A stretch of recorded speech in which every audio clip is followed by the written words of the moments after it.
So this is just an update. I rebuilt this instrument cluster. What it really means is I got a new speedometer, tachometer, and the water oil gauge.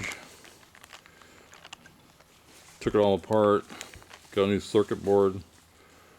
And then this one here is the I don't know what it is. I can't remember. Battery something. I didn't take that one apart, but I just sandblasted it, painted because it was all rusted. But it does work. I checked it. And let's see. And the back seats, since we decided to upholster them ourselves, me and Justin took it apart, sandblasted all this, primed it or painted it with a rust killer, and the springs are all shot. I think there are springs here, if I remember correctly. There were springs here, right? Just yes. Yeah. So we're just going to put old seatbelt material here and here. Seat back. That's the back. So what have you been? I'm just going to. I think it's been about a week since I took a video. So what are you working on right now? So right now, as you can tell, we got the carpet installed. The center console's in, hopefully for the final time. So is there any problems with the carpet? So the carpet, before you do any kind of cutting or thinking you need to adjust it by heating it up or anything, make sure it's up all the way. I had the lower vent that's behind the center console there out, had it up as far as I thought it should be. Started to put holes and whatnot, and Robert come down and we got to looking at it and come find out I was back too far. So Again, it's easier for him to explain because he did it, but I'm going to tell you what I know. When you get the carpet, you're not sure where it goes, but you see that where you put your heels? It should be just about, the back should be just about where it starts going up. I don't know if you can see that in the camera. In other words, the floor is like this and then it goes up. That's just about where it should be, because you won't know. That's all I can tell you about the carpet. And what else? What would you do different if you did it again? Probably definitely have these two kick panels out all together.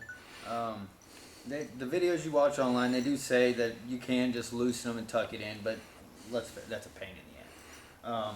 This one especially, since it's got the vacuum on it and everything for the duct that opens.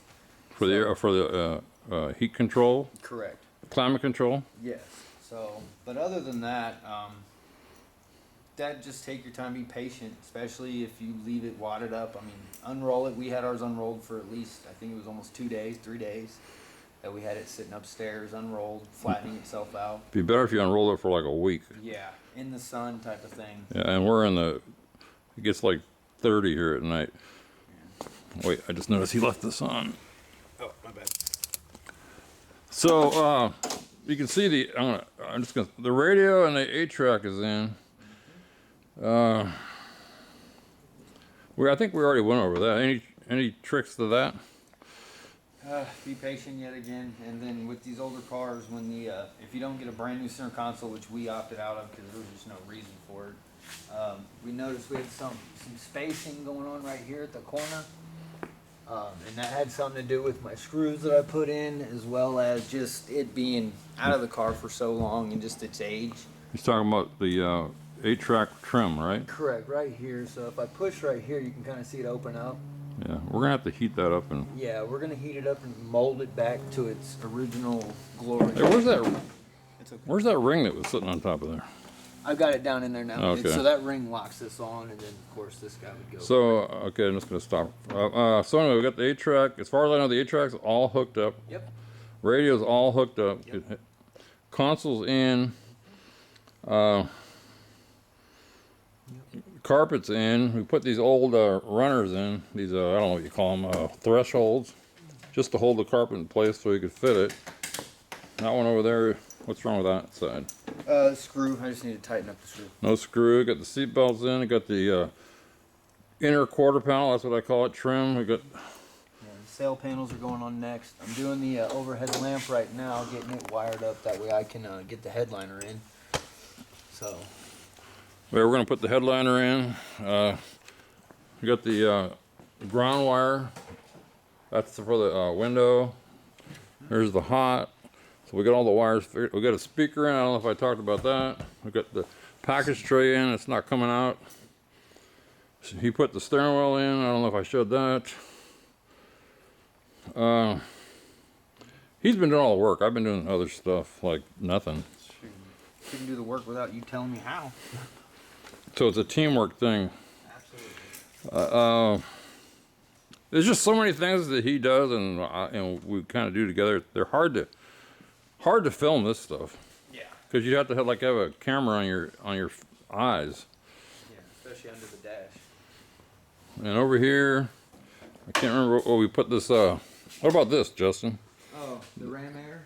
The ram air vent. The ram air vent we put in. It's got this little tab here which kind of touched this bar, but we didn't like how kind of sloppy it seemed, so we added a little piece of metal here. You welded it. I think this year had a flat plate, but I think that looks better. So how does so this piece hooks to there? How does this bottom piece? How did you get that to stay there? On the actual piece of duct itself, there, which you can't see, it's on the bottom side, but in this wheel well, there's a screw right here where my finger's at. And basically, all we had was a hole, and on the piece of ductwork, we noticed we had one of those slip-on tabs for a screw. Yeah, I can't think what I can't think what I call them. The clips. He's talking about these things right. Retaining clip things. Actually, there's one right here. I used to know what they're called, but I forgot. And this is the one off of it. It's just I didn't want to clean it up. We had a bunch of new ones, so I put a new one on it. Put the bolts through on the underside of the wheel well up to it, of course, and that locked it in place nice. So everything is done here, as far as I know. Radiator's in. That we know the nose is done. The bumper is fixed. The bottle is in. The wiper bottle. The overflow bottle. Mm-hmm. The vacuum canister. Oh, somebody asked me the other day about, could you get this heater box in without taking the fender off? What do you think? Not at all. No. And how hard is it to take the fender off once you do it? Really ain't all that hard. Helps to have two people. But lining it back up is where you're going to have fun. Make sure you put you some marks somewhere. On Like where? So I liked your idea. Like, we had the hood off, but if you had the hood still on, you could obviously do a couple marks across there. But a good spot to mark would be like anywhere you got a curve. So like right here where it peaks and goes over, I would have, we put one there. But what I think is and then at the bolt areas. If you spray around the bolt, I mean, you can see where. In other words, you got to cover the paint. If it doesn't line back up, you know it's wrong. I think we scribed here also. Yeah, which I've painted since. And actually, you had I think you marked in somewhere up here. You had a mark. So it's not that difficult, but the one thing you got to do is you got to keep this fender on. Don't try to put that up. I tried that the first time. It's impossible. It's not impossible, but it's impossible. I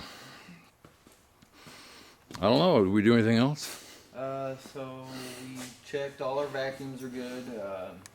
Started to check on a lot of the electrical. We pretty much know head to toe what this car's wires are, except for those two which you mentioned before. Yeah. So we got a couple wires we're not sure. So he just made it like a 3-foot, or he's gonna make a 3-foot extension. We're just gonna let them sit out in the cab, and well, we can check them later. But we decided to put the battery in, and we'll just find out what doesn't work.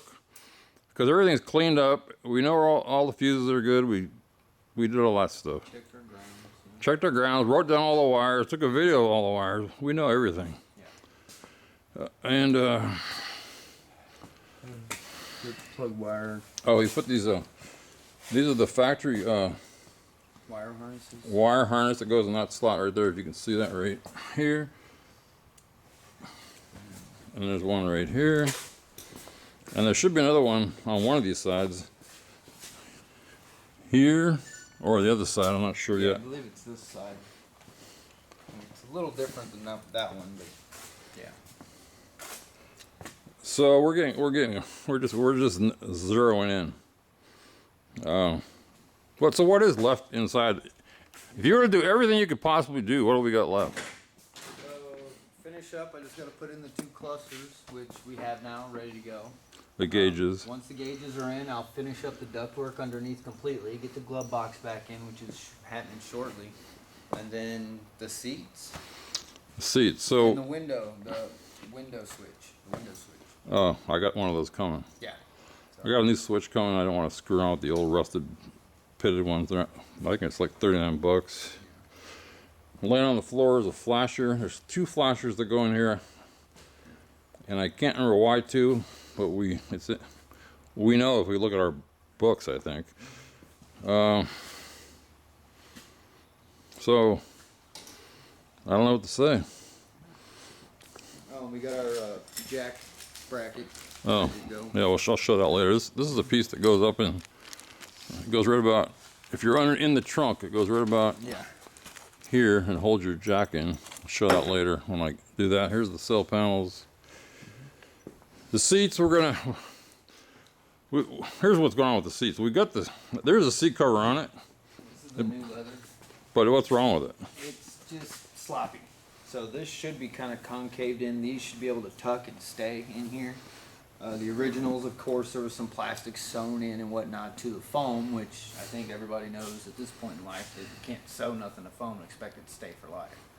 So, of course, we already did the seat belts on the bottom of these, but so we ordered new foam fillers, the full cushions. We thought we could for the back seats, but I believe we Can't. It's not available. Right, so we just got, I think you ordered some 1-inch foam. Dacron. Yes, Dacron, and it's basically filler material. It'll fill in all the little small gaps on the inside when you wrap it on to make it look good and brand new again. And we may end up using it on the new ones as well. Basically, it's like stuffing, like a stuffing. Yeah. What do they call those things they put out in the fields? What do you call those? Scarecrow. Scarecrow, yeah.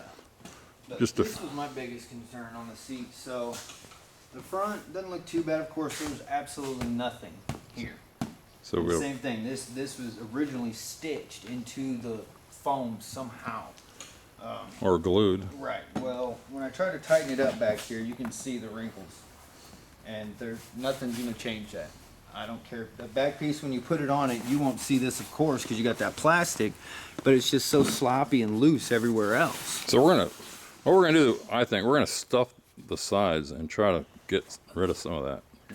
I mean, it's 40-year-old foam, or Right. Yeah, it degrades slowly over time, they say. so. Anyway, if you try to get foam, somebody was working on their seats. This foam is getting hard to get, so I'd say just make your own.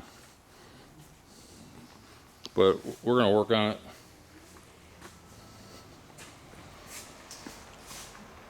I was wondering who that was driving by. Anyway, that's where we're at. So then we're gonna. I don't know. We're just gonna put all the gauges in, but we're not gonna put the bezel on. No, we're gonna put a battery in and test everything first. Yeah. Why completely get it back together when we gotta tear it apart? And I think to get the bezel on, we're gonna have to lower the. I think you might have to lower that steering wheel to get that in.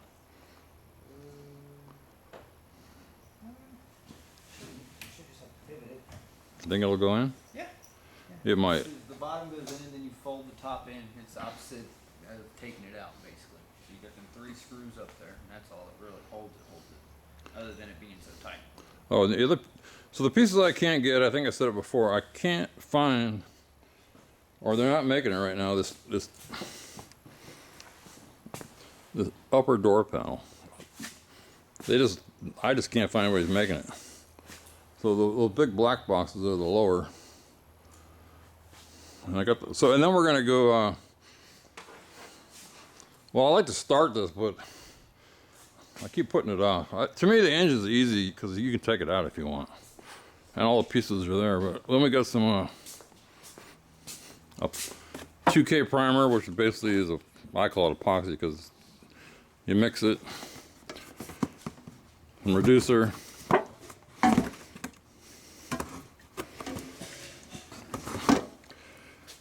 Some mask. I got a sprayer. I bought a 3M sprayer, which you can throw away the nozzles. But man, it's coming. It's getting freaking close. Let's start. If you go back to the video in the video one in the very beginning, when Justin's out here, we're pulling this car apart. Weren't you here like in the beginning? Yeah, there's a video of me with big old pink socks on out front here, sandblasting the subframe. So this car has been gone through from front to back, every bolt. Well, maybe not everyone under the dash. And we replaced what I had to, try to repurpose what we had. And, oh, I can't find a back window. Nobody's making those right now. So we're either going to delete the defroster or try to fix it. But that's not a. So we did like I think last video we pulled them down just to see which one was the best. What I found out is when you're doing something like this, a basket case, get up, search and try to find all the parts first. I think I said this before. Try to find all the parts, even if they're bad parts, just so you know how they go together. Then at least you know you have a bad part, and you can find a good part. That only makes sense to somebody that's going through what we went through, what I went through. Got the rims. So I think we have almost everything.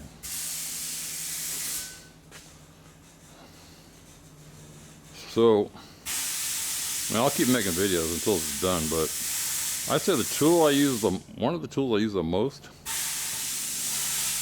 is that Harbor Freight Sound Blaster.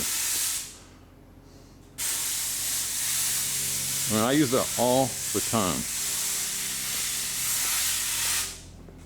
And then this other blaster way over there. That's good for bigger stuff. I'll just take it outside. Get some sand. I showed how to sandblast, how to screen the sand so it doesn't plug up the nozzle. And that's where we're at. Getting to the finish. Took a long time. It helps when you get help.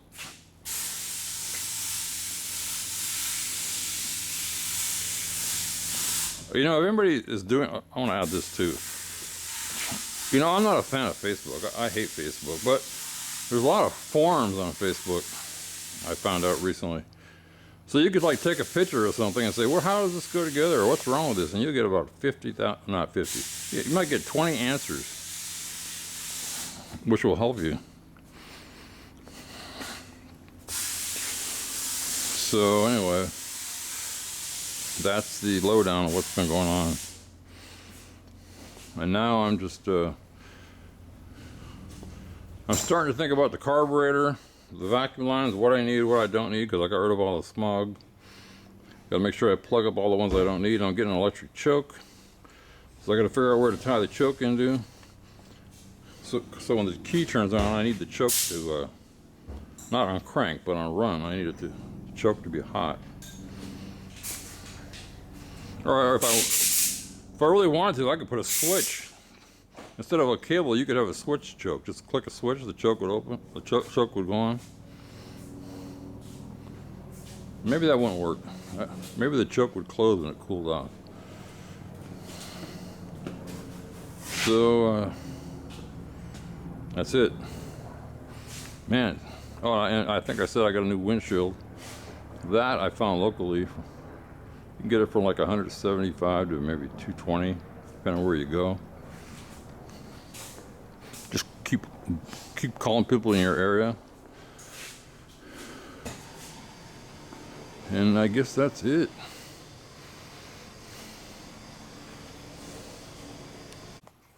Yeah, just a little bit later.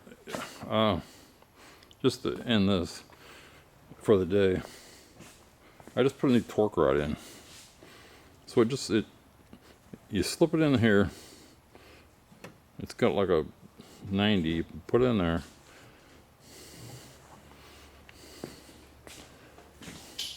Well, we had to head this up, right? When we put this in. It don't matter because the end of that that's curled down at a 90 is gonna bring that up as you twist it. Anyway, so it goes, bend this back. So if you have a spoiler, you're gonna need one rod that's harder than the rest. So with two people, when I did this the first time by myself, it was a bitch, but he was able to twist it by his hand somehow, and I just guided it in. So when I pull on this hinge, see that? This is how the Mopar suspensions work, by the way. They work with torque rods, but this one is really tight. So that's it. We should have filmed it, but we didn't. Couldn't. Took 4 hands to do it. And then it's got these two little, so it's got a, so you put it in that end, put it in that end, bend this up, and then this thing is kind of like, what is it, like this? And then you have to, how was it? Yeah, so it was facing that way basically. We had to bring it all the way this way, almost 180. 180, and then you slip it, and then these are adjustments. So I guess, That was the hard part though. so I guess, is that next one tighter or looser? Look right here. Would that be tighter or looser? The next notch up. I would say tighter actually. So you could have, yeah. It pushes downward. If this is pushing down, this higher one would be tighter if you needed more torque. That's the fixed end for the orange one, and then this is the twisting end, as in wherever that's sitting, this 90 is going to bring this up or down depending. Anyway, so if you order these, Careful. when I ordered some a long time ago from Classic Industries, they sent me 2 of the same rods, but this one also came from Classic. I can't remember where I got it. But anyway, that's it. That's how it goes. That's what makes your hinges pop back. And that was underneath this cowl piece. So take your hood, take your trunk off, take this off, and be careful. Be careful. So to get it off, basically this has to come out. Let's see, out. Yeah, it comes out. It's hard to explain. But anyway, there it is.